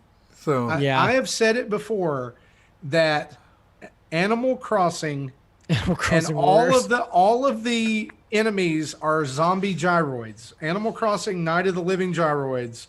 You're fighting hordes of those horrible sound making monsters. There you go. Tom Nook with an axe. I would say Star Fox Warriors, the space version of Warriors game. So like a squadron battle. Yes. Ooh. I like Final that. Fantasy would be good. They have many characters to choose from there. That would just be Fire Emblem all over again. Except with. I didn't say it was a good answer. That's fair. That's fair. That's That's legitimate. fair. I appreciate that. That's fair. We did lead with Tetris as an answer. So I would have everything said Dragon between- Quest, right. but they've already done 2 of them. That's true. That's true. Yeah. Well, guys, that is episode 296. If you wrote in and gave us a comment or question that wasn't on the show, we're going to get to it next week, but we want to be respectful of Zach's time. And Zach, we do want to thank you for being a part of the show. Oh, come with on. That us was this fun. evening. Thank you for having me. That was awesome. We really Thank enjoyed you. it. And we're big fans of MVC. You guys are doing a great job over there. Thank you. And we thank you so much for being a part of this. As we close out, we want to say a huge thanks to our Patreon producers. That's Chris Mears, Dave Ernsberger, and Antonio Contronio. We thank you so much for being in at the producer level. And we want to thank all of our patrons for their support. And if you want to be a patron like them, you can head over to patreon.com/Nintendo Dads and join up. And we'll mention you on the show, and you'll get lots of other cool things as well. A You can head special up- shout out to Tanya too, and she'll know why. But thank you, Tanya. Oh yeah, absolutely. That was pretty cool this week. You can head over to our website. It's nintendodads.org for videos, tweets, podcast episodes, merch, all that good stuff. You can email us at nintendodads@gmail.com or call in and leave a voicemail at 929-25-NDADS. That's 929-256-3237. And we want to say a big thanks to OC Remix for the music and clips used throughout the show, and remind you that if you can, go to your podcast app of choice, leave us a review, a written review, and some stars. Some words will work, just like some of you guys did a few weeks ago. And that helps people find us. And spread Anything the under 4 or love. 5 stars, go somewhere else. All right, you can just leave that garbage somewhere else. It's 4 or 5 and above. That's all we do here. That's all all right? we do. That's all we do. And so for me, for Justin, for Tim, for Jesse, and Zach, this has been episode 296 of Nintendo Dads. Thanks for listening. We'll see you later. Bye-bye. Bye.